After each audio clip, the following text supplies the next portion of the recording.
مشاهدينا مساء الخير، اهلا بكم. لقاء متجدد على شاشة الاسكندرية وحوار اليوم. حوار اليوم النهاردة وحلقتنا مقسمة لجزئين. الجزء الثاني من هذه الحلقة هيكون عن سوء التغذية. سوء التغذية ومبادرة قوية جدا من مؤسسة سيدات الاسكندرية، والحقيقة يعني كلها بالمجان ولكل المواطنين يستطيعوا ان يتقدموا لهذه المسألة، لكن برضو بنقول انهم اخذوا عينة مجتمعية وابتدوا يشتغلوا عليها وهنشوف النتائج، وكلها خدمة عامة بالمجان. لكن الجزء الأول من هذه الحلقة مشاهدينا الأعزاء، كنا في الأسبوع السابق كان في موضوع كبير جدا عن مدرسة من أهم مدارس المعاهد القومية، مدرسة يعني لها سمعة طيبة وتخرج منها قمم كبيرة جدا جدا، لكن الحقيقة زي كل حاجة اتغيرت كثيرا جدا ومتغيرتش الفترة الأخيرة، لكن هي في تراجع من السمعة الطيبة اللي كانت فيها والعمالقة اللي اتخرجوا منها. الحقيقة في تراجع بقالها سنوات عديدة جدا، لكن كثر الحديث عنها والخلاف فيها بشكل كبير جدا، والتراشق وأيضا الفيسبوك اللي دمر كل العلاقات الإنسانية بالناس وأشياء كثيرة جدا في الفترة الأخيرة. ولما ده حصل، وزارة التربية والتعليم أقالت المجلس أو فكت مجلس الإدارة وجابت مجلس معين، لكن الحقيقة زي ما احنا عارفين مفيش حد بيتفق، حتى الرسول عليه الصلاة والسلام لم يتفقوا عليه الناس جميعا، فما اتفقوش على مجلس الإدارة، وابتدت المشاحنات وابتدت الفضائيات وابتدى الكلام والمحاضر وأشياء كثيرة. هذا المجلس بيضم ناس كتير قوي يعني افاضل، وكان الاولى بيهم انهم يلموا الدنيا كلها، لان في الاول وفي الاخر الناس دول جايين خدمة عامة، يعني ده عمل تطوعي بشكل كبير جدا، والهدف منه خدمة أولادهم، لأنه لازم يكون لهم أولاد في المدرسة أو كان لهم أولاد، لأن المجلس معين بيبقى غير المنتخب في قراراته أو في شروطه. لكن لم تأتي الرياح جاءت الرياح بما لا تشتهي السفن، وابتدى النزاع بشكل كبير جدا والتراشق بالألفاظ وحاجات صعبة كتيرة جدا. لكن احنا في محاولة جادة صادقة من حوار اليوم النهاردة انه بالفعل يكون في مبادرة ان اولياء الامور المعترضين على اشياء كثيرة داخل المدرسة ان يكون في يعني جلسة ودية، لأن في الأول وفي الآخر الصالح العام للمدرسة مش بطولات شخصية لأي من الأطراف. وعلى هذا الأساس اتصلوا بالإعداد وكان لهم رد على نقاط مش على أشخاص، برضو علشان نبقى محددين في كل ما نقول، يكون في رد على نقاط محددة. فيكتوريا كوليدج مدرسة عريقة، ما هياش مدرسة اتبنت النهاردة ولا هي من المدارس الاستثمارية، هي بأؤكد إنها مدرسة من مدارس الطبقة المتوسطة، فلازم ناخد بالنا قوي واحنا بنتعامل مع هذه المسألة، لان لو راحت الطبقة المتوسطة في الشجار ده وراحت المدرسة وراح فيها اشياء كثيرة، مفيش حد مستفيد، لا مجلس الادارة مستفيد ولا اولياء الامور مستفيدين، وفي الاول وفي الاخر اللي بيضيع الطالب. الحقيقة حول هذا الموضوع واللي اقدم بشجاعة على انه يعني يناقش هذه المسألة الحجة بالحجة والقرينة بالقرينة فيما قيل في الحلقة السابقة بالأوراق والمستندات، وده شيء جيد جدا جدا، لأن أنا ما بعرفش إنه يبقى عندنا يعني شو إعلامي في إن الناس تيجي وتشتبك مع بعض. لا، معنا ومعكم الحقيقة عضو مجلس الإدارة داخل هذه المدرسة سيادة العميد أحمد، نورتني وشرفتني، وإن شاء الله تكون حلقة يستفيد منها كل اللي يشوفها ويشوفوا الحقائق، ومفيش مشكلة ان يكون في مبادرة ان احنا نقعد كلنا جلسة كده، وتكون المبادرة من حوار اليوم ان احنا نقعد لتهدئة الامور كلها. واعتقد ان حضرتك كنت متفق في ده وقلت ان مفيش مشاكل شخصية. الحمد لله. اهلا بحضرتك يا فندم. احنا مجلس ادارة، احنا يعني انا راجل ولي امر من ضمن اولياء الامور، وكنت متواجد قبل كده في مجلس ادارة بس ما كملتش فيه. احنا مكلفين دلوقتي ودي مهمة قومية. ممكن اسأل حضرتك ليه ما كملتش فيه؟ انا لغايه دلوقتي ما قلتش ليه ومش هقول ليه، خلاص انا صفحه يعني صفحه وطويتها خلاص يعني مفيش داعي. لان انا حتى لو هتكلم صحاب الشان اللي كانوا موجودين مش قاعدين معانا دلوقتي عشان اتكلم. فخلاص انا استقلت للوزير. استقاله مسببه؟ لا خالص انا مش مستريح امشي. خلاص مفيش مشكله خالص. لكن دلوقتي انا في مهمه، احنا معينين من الدوله من قبل وزير التربيه والتعليم ان احنا نيجي نحل مشاكل، وما زال عندنا مشاكل، والمشاكل مش هتتحل في 10 شهور. مش هتتحل في 10 شهور، وفي مشكله كبيره جدا لازم تتحل الاول. احنا لسه باعتين مذكره للسيد معالي وزير التربيه والتعليم، وبعت لنا لجنه. اللجنه دي انا كنت اتشرفت من مجلس الاداره ان انا استقبلت لجنه معالي الوزير وقعدت معاهم، واللجنه دي مؤشر عليها السيد الوزير لابداء الحلول في كليه فيكتوريا كوليدج. فانا قلت للجنه الحل الاولاني اللي انا هقوله لك هو ممكن يترتب عليه بقيه الدنيا دي كلها. الحل الاولاني ده مش في كليه فيكتوريا، معاهد قوميه. لا يا فندم، ما ينفعش النهارده حضرتك اقول لحضرتك النهارده ان النهارده قائم باعمال رئيس القناه. حضرتك النهارده لو قلت حضرتك انت قائم برئيس القناه، حضرتك هتقعدي تشوفي طلبات القناه ايه هتعمليها. لكن لما تعيني حضرتك رسمي النهارده، حضرتك بقى هتقعدي وتعملي مخطط وتعملي الكلام. لان انت لو انت قائم بالاعمال ممكن زميلك اللي هو ما بيشتغلش كويس ممكن تلاقيه هو رئيس القناه وانت بقيتي تحت ايده. النهارده مدرسه زي كليه فيكتوريا كوليدج لما النهارده يبقى مدير الكليه قائم بالاعمال، وهو مدير الكليه قائم باعمال الامريكان، وهو اللي ماسك الاي جي. طب ليه حضرتك؟ تعيين الوزير لسه ما جاش. الابتدائي هو الوزير بيعين مدير مدرسه؟ بص يا فندم، الوزير بص يا فندم، الوزير والوكلاء تعيين الوزير. بقيه يعني الوزير والوكلاء مدير الكليه ووكلاء الاقسام هم تعيين الوزير. طيب ليه؟ المعاهد القوميه المفروض ان هي بتسكن وبتعرض على الوزير. دي مدرسه يعني مش محتاجه وزير يعين مدير المدرسه يعني. لا يا فندم، ده على كل فندم، دي نشره من الوزاره بتيجي. طب ومجلس الاداره ملوش اي راي؟ ما هو ما احنا بنبعت والقوميات بعد كده بعدينا، وبعد كده الوزير. طيب الابتدائي الصغير قائم بالاعمال، الابتدائي الكبير قائم بالاعمال، الثانوي قائم بالاعمال. كانت موجوده مديره الكليه، وكان الاستاذ محمود كان ماسك، وكلناه الامريكان مع الاي جي، يعني هو ماسك الامريكان والاي جي. لما جت حصلت المشكله والمديره مستبعده حاليا، راح الراجل ماسك الكليه. فتخيلي بقى واحد ماسك مدير كليه فيكتوريا اللي فيها 8 مدارس، وماسك قسم الامريكان اللي عندنا لجنه اعتماد جايه من امريكا يوم 9/3 عشان اعتمد قسم الامريكان، تمام، وماسك الاي جي. هنقطعه بقى؟ مش هنقطعه، بس كمان انا بدفع اجر مقابل عمل، يعني انا بدفع. انا مع حضرتك، انا مش بكلمك على مدرسه حكوميه، يعني انا بدفع. حضرتك عندك حق وانا عندي حق. انا في اماكن بمر فيها قلت لهم انا مش راضي عن الكلام ده، ومن حق اولياء الامور تعمل مشكله.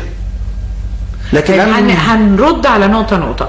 اول حاجه كان انتوا بنيتوا ليه بدون ترخيص؟ مناقصه المباني الجديده. فندم احنا الورق مبدئيا ماشي متسلسل.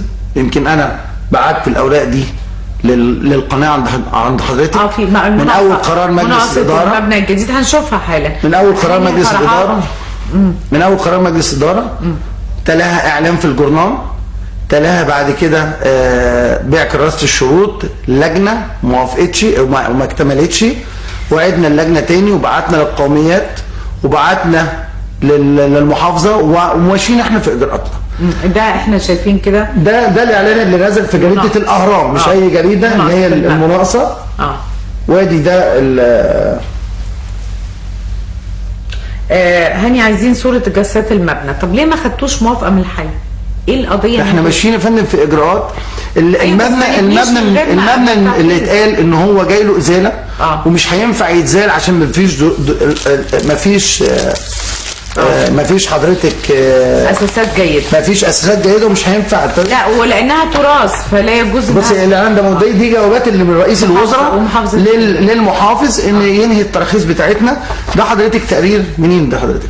كليه الهندسه، وهي وماضي عليه كليه الهندسه الرسميه اللي في المحكمه وفي النيابه. التقرير يا فندم، التقرير بيقول ايه يا فندم النهارده؟ بيقول لك المبنى في وضعه الاصلي دور ارضي ودور اول امن بالنسبه للاحمال المؤثره عليه. 2 إمكانية إضافة عدد 2 دور مستجد خرساني أعلى من المبنى الأصلي والمكون من دور أرضي ودور أول ليصبح دور أرضي و3 أدوار أقليم على الأقل تزيد الأحمال. ما ردتش عليا برضه ليه بنينا من غير ترخيص؟ احنا ماشيين في فندم، احنا دلوقتي احنا خاطبنا مش في مجلس الإدارة في فوتنج في تصويت على القرار، ولا احنا اي حد فينا يقرر ان هو يعمل حاجة يقوم عاملها وبعد كده يضطر يكون في ثغرات ان الناس تقول لنا انتوا عملتوا كده ليه؟ فندم في الجوابات ان هنا موجوده ومخاطبين الوزاره ومخاطبين الحي اي اللي خل موجود الكلام ده. قال لك خاطب الابنيه التعليميه، خاطبنا الابنيه التعليميه قال لك انت حضرتك مدرسه بص يا فندم ده الحقيقه الابنيه التعليميه ده الحقيقه الحقيقه بيقول لك خاطب الابنيه التعليميه. لا بعتنا الابنيه التعليميه قالت لك لا انت مدرسه خاصه مش تابعه، انت تبني من غيرنا. وخاطبنا في جزئيه برضو بيقولوا المباني اللي داخل فيكتوريا كلها هي مباني تراثيه، لا يجوز لنا ان احنا نبني الا بتصاريح من الاثار وحاجات كده.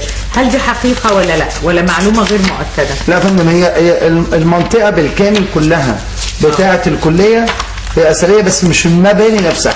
المبنى حضرتك اللي اترفع عليه الكلام ده مبنى مستجد.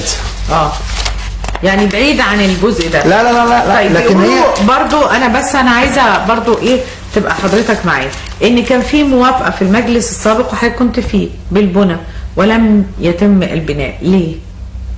ممكن يكون ما وفرش موارد ماليه، ما يكونش عرف بقى يعمل المناقصه بتاعته. احنا عملنا الموارد الماليه ديت من لا شيء. كان عندنا مبنى. ايوه. المبنى ده كان قاعد فيه الادارات بالكامل كلها بقاله اكتر من 20 سنه، الادارات واخده فيها مكاتب وقاعده. ايوه.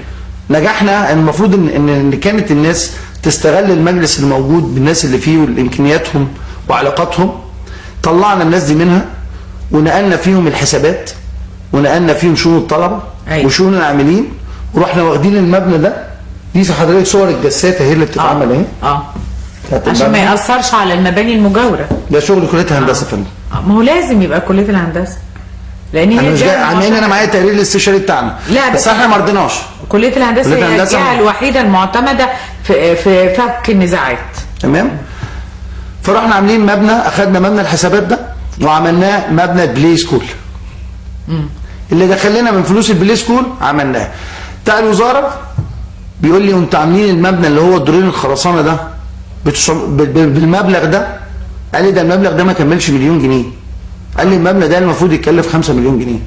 قلت له احنا شاطرين. دي مناقصه زي مناقصه الكانتين اللي اتعملت. الكانتين بتاع المدرسه كان بكام؟ كان ب 210,000 في السنه. احنا السنه دي عاملين المناقصه، جبنا كل الشركات. طيب في جزئيه كمان بيقولوا انه كان في جاردن، والجاردن ديت انتوا عملتوها اسمنت وحطيتوا عليها ترلتان، ليه؟ لا هم اللي اتقال يا فندم اتقال ان هو ما زال خرسانه. والخرسانه الاولاد دي بتقع عليها وبنعمل محاضر. اولا احنا جينا الكلام ده مظبوط جدا طبعا. احنا جينا لقينا الارض دي تراب، فما رضيناش ان الولاد تلعب في التراب وهتبهدل نفسها. طيب الدراسه بدات علينا ان احنا جايين 10/4، كان عندنا مشاكل كتيره جدا. نعمل بقى ونعمل خرسانه ونجيب خلاطه والطلبه واقفه والطلبه موجوده. الكلام ده اتعمل في اجازه نص السنه. وحصلت مشكله مع المورد فاضطرت انها تثبت ايام واتفرشت كلها بقت لاندسكيب. الصور موجوده برضو هنا، صور الجاردن بتاعت الامريكان موجوده حاليا. انا مش عاملها وانا جاي. ايوه. لا موجوده حاليا. ده مبنى البلاي سكول. يعني اللي في الشاشه ده مبنى البلاي سكول اللي ما كلفش الكليه سعر. بتاخدوا كام في البلاي سكول؟ 7000 جنيه. ولا حاجه طبعا.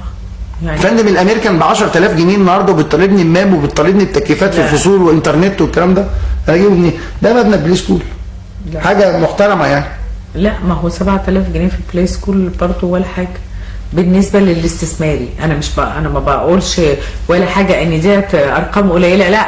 الطبقه اللي انا منها ما ينفعش برضو يبقى غالي عليها، لكن بالنسبه للاستثماري دلوقتي اسعار المدارس في بلاي سكول ما فيش حاجه 7000 جنيه خالص، يعني دي مش موجوده خالص. بس مش ده المقصد يعني.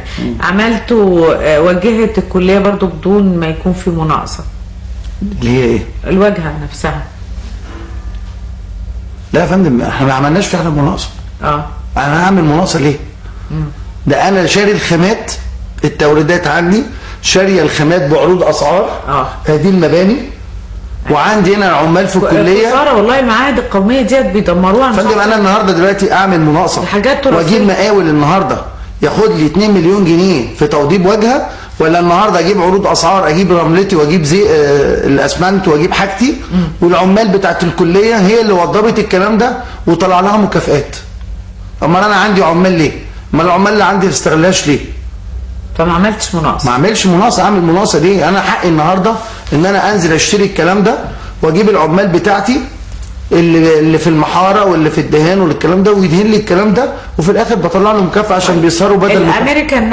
يعني في شروط واجراءات انه ما يزيدش في الفصل عن 20، ليه انتم مزودينه؟ فندم هو انا حضرتك النهارده هو انا قابلت طلبه زياده النهارده اكتر من اللي كان موجود؟ مش انا اللي قابل. انت جيت لقيت الوضع. يعني النهارده حاسبين على الكيجي. مش هياخد يا فندم انا الاعتماد يعني احنا كلنا كمجلس اداره قاعدين على الترابيزه وعشان موضوع الاعتماد.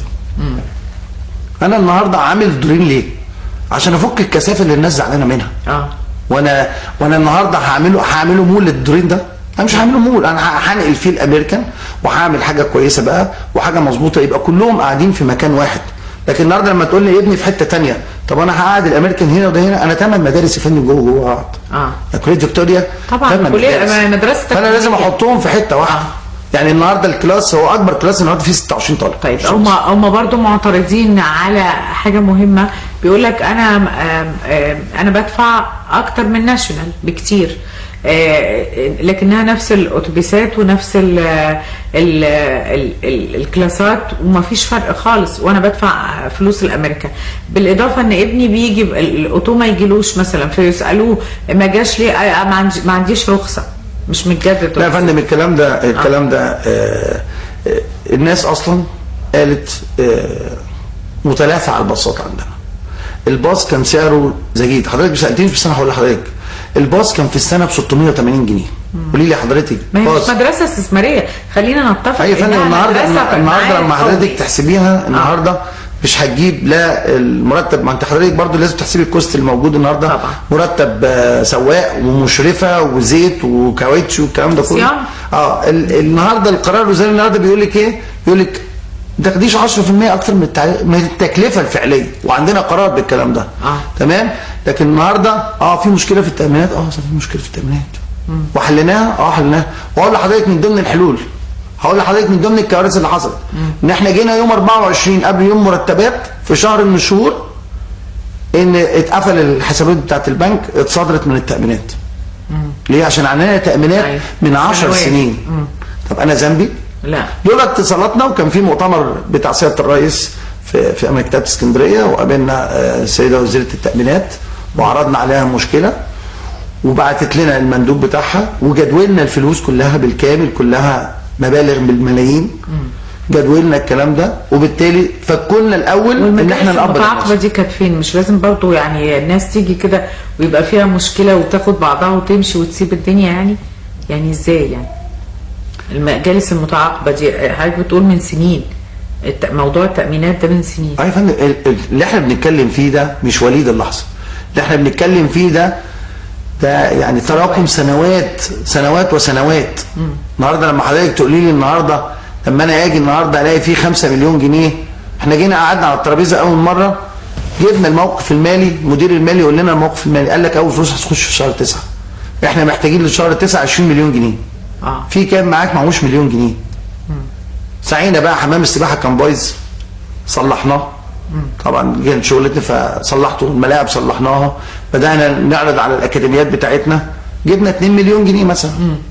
طيب السؤال برضو، ليه اخدتوا زياده لاحدى المدارس جوه الكليه على المصروفات كل سنه 45%؟ احنا ما اخدناش 45% يا فندم، هو اللي اتاخد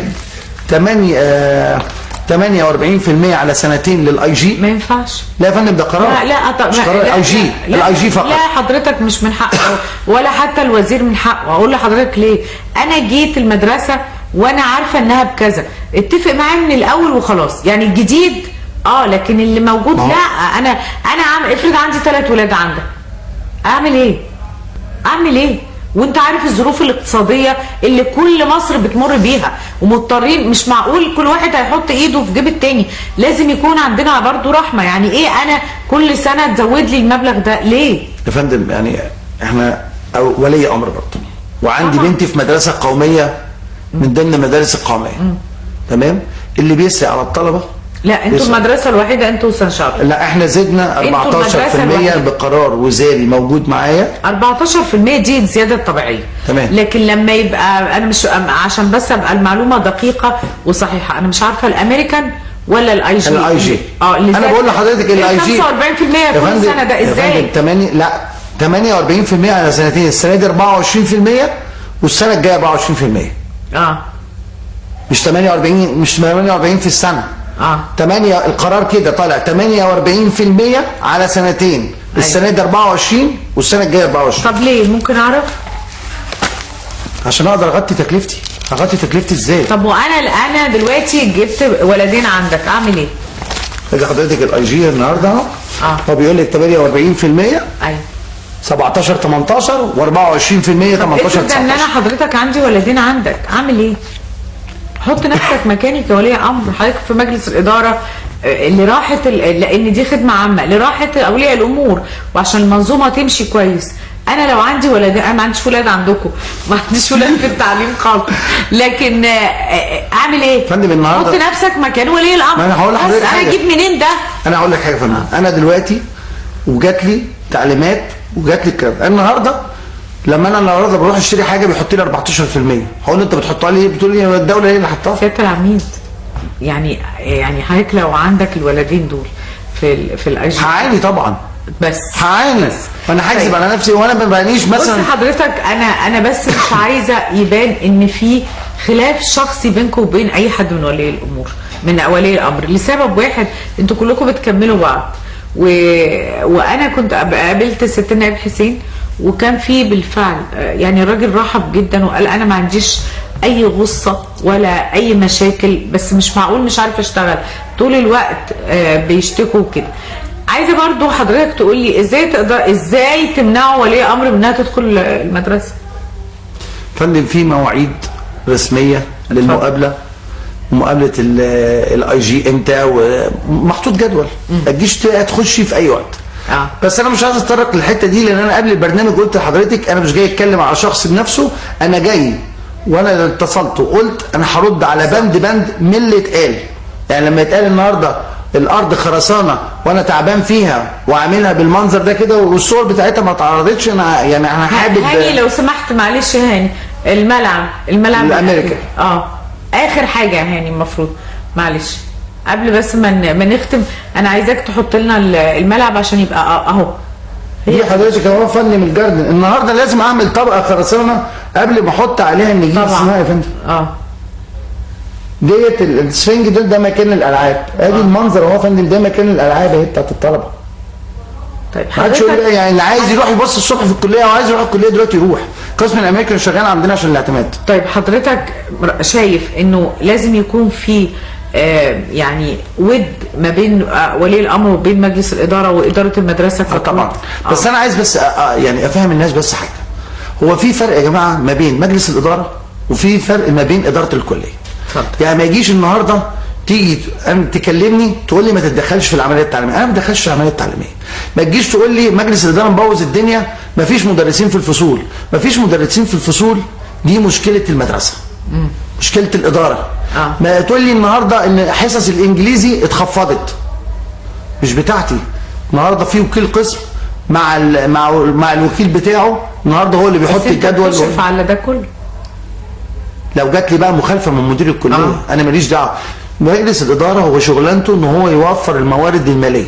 حضرتك الفلوس اللي احنا بناخدها لا ما تكفيش. انا يا فندم انا مطالب ان انا انتوا اجرتوا حاجات جوه المدرسه؟ وانا هقول لحضرتك حاجه دلوقتي، بس انا هرد بس على نقطه معينه عشان بس في ناس فاهمه غير كده. مرتبات جميع المدرسين والعمال والموظفين وبتوع الزراعه وحوافزهم ومكافاه نهايه الامتحانات هي بتطلع من المدرسه من مصروفات الطلبه. بالظبط. لان الناس مفكره ان الفلوس دي بتجيلنا من الوزاره والباقي ده احنا بنلعب بيه. لا في ناس قالت لنا كده، قالت لنا انتوا بتعملوا ايه بالفلوس دي؟ انتوا مثلا بتخشوا لكم 35 40 مليون جنيه. وانتوا مين؟ ما احنا واحد، ما انا ولي امر في الاول وفي الاخر. انا بقول لحضرتك اللي بيتقال. انا مش جاي ارد على كلمتين وامشي، انا بقول لحضرتك اللي بيتقال. بيتقال الكلام ده يا جماعه، احنا المصاريف اللي انتوا بتصرفوها هي اللي بتصرف على الباصات، من بنزينها، من الزيت بتاعها، السواقين، الصيانه، كل ده. المباني اللي لما بتدهن اللي ده بيتعمل. طيب اجرتوا ايه؟ اجرنا ملعب واجرنا حمام سباحه. احنا لما انا جيت يعني انا توليت سياده النائب حسين واعضاء مجلس اداره قالوا لي شغلتك الرياضه، فانت حضرتك تتولى الملف الرياضي ومعاهم ملف تنميه الموارد. كان واخويا وصديقي العزيز دكتور المرسي صلاح عيسى هو اللي معايا برضو في الملف بتاع الموارد. جينا شفنا العقد بتاع النادي الاهلي مأجر عندنا، فالعقد ده يعني انتوا عندكم النادي الاهلي بالمناقصه. فانا مسكت العقد فصصته لساعات، طلعت الساعه الواحده ب 141 جنيه، مطالب ارش ملعب، مطالب انور. عملت مناقصه؟ ما عملتش مناقصه. ما عملتش مناقصه. الشغل في المنشآت الرياضيه هو ما فيش حاجه اسمها مناقصات، في حاجه اسمها لائحه ماليه. حضرتك عايزه تيجي تاجري ساعه في حمام السباحه، بقول لك الساعه ب3 قروش، بتدفعي 3 يعني قروش. حضرتك اللي بتدير المدرسه هي اللي بتدير؟ طبعا. اوكي. لا حضرتك قلت لي دلوقتي ان انتوا اعطيتوا مدرسه للنادي الاهلي. احنا جينا لقينا العقد ده مستمر اللي هينتهي في 30/4. احنا جينا لقيناه وهم فرحانين، بيقول لك ده العقد ده كان ب 180 بقى ب 230. انا فصصت العقد بقى 1620 ساعه على ال 230,000، طلعت الساعه ب 141 جنيه. دلوقتي حضرتك ايجار الملعب كام؟ اللائحه الماليه 650 جنيه الساعه قبل الاضاءه، 750 جنيه بعد الاضاءه. وده هيزود موارد احنا داخل لنا فلوس كويسه وهنمشي. اكيد. وانا اسمح لي ان احنا نكون اصحاب هذه المبادره، وعشان الولاد يبقوا بيروحوا المدرسه ودنيتهم وكده ماشيه في جو كويس، يعني بدل ما ماما تتمنع من دخول المدرسه وبابا يروح يعمل محضر في الاسم، وفي الاول وفي الاخر هتلاقي مثلا ابنك صاحب الولد اللي باباه عمل هذا المحضر. يعني في النهايه يعني المسألة مش بعيدة عن بعض، احنا مش داخلين، محدش عنده مكسب او مقرب شخصي، لان العمل العام المفروض يكون فيه سماحة اكتر من كده. انا فندم ما عندناش مشاكل، انا تليفوني ما بيبطلش، واي حد بيتصل بيا في اي وقت انا برد عليه. يوم اجازتي من شغلي انا بقضيه في الكلية، والناس عارفة يوم اجازتي ايه، وببقى قاعد فين في مكتبي. ما بقعدش في مكتبي اللي هو في مجلس الادارة، لا انا ببقى قاعد في هنا في اي مكان بيبقوا عارفين، وبيجوا وبنتقابل معاهم وبنقعد وبنحل مشاكلهم على قد ما نقدر، لان انا لو بره مجلس الاداره ما انا ولي امر عندي مشكله. سياده العميد نورتني وشرفتني، وفعلا انت عندك سماحه في الحوار، وعندك ما فيش تشدد، واتمنى ان المشكله دي تخلص، لان الموضوع بقى صعب. يعني المدرسه بتتكعبل، كل ما بيبقى في مشاكل صدقني مش هتعود على اي طرف من الاطراف. واحنا صدقيني احنا جايين نحل مشكله اكيد، ولو ضغطنا اكتر من كده احنا برضو مش هنمشي، لسبب ان احنا مش هنهرب من المسؤوليه. انا بقرر تاني، انا مشيت بمزاجي قبل كده عشان كنت جايب انتخابات بمزاجي، لكن انا جاي بمهمه قوميه من الدوله، ان في مشكله هنا اهو، والدوله عايزه تمشينا بكره الصبح. احنا ما عندناش مشكله خالص، وما عندناش مشكله ولا عندنا خلاف مع حد. اللي عايز يجي يقابلنا في اي وقت، اللي يجي عايز يقعد معانا، عايزين احنا نروح نقعد معانا، ما عنديش مشكله خالص. نورتني وشرفتني، ومزيد من التقدم في المدرسه لاولادنا، لان المساله التعليميه دي مساله صعبه جدا، فلازم تتاخد كده بالهواده.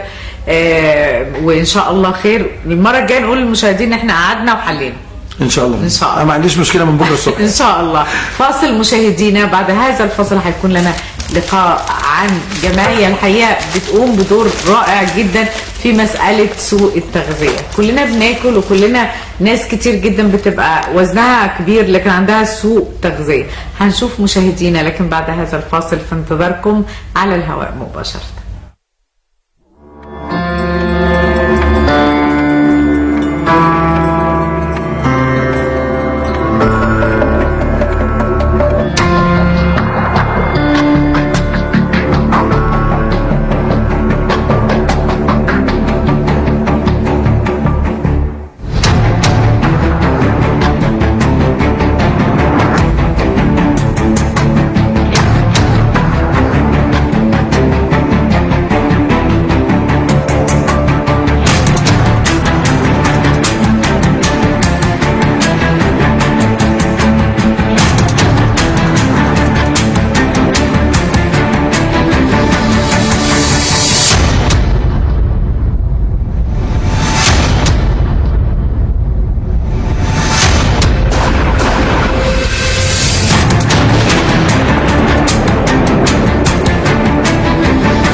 الصاعقة المصرية رجال لا يهابون الموت.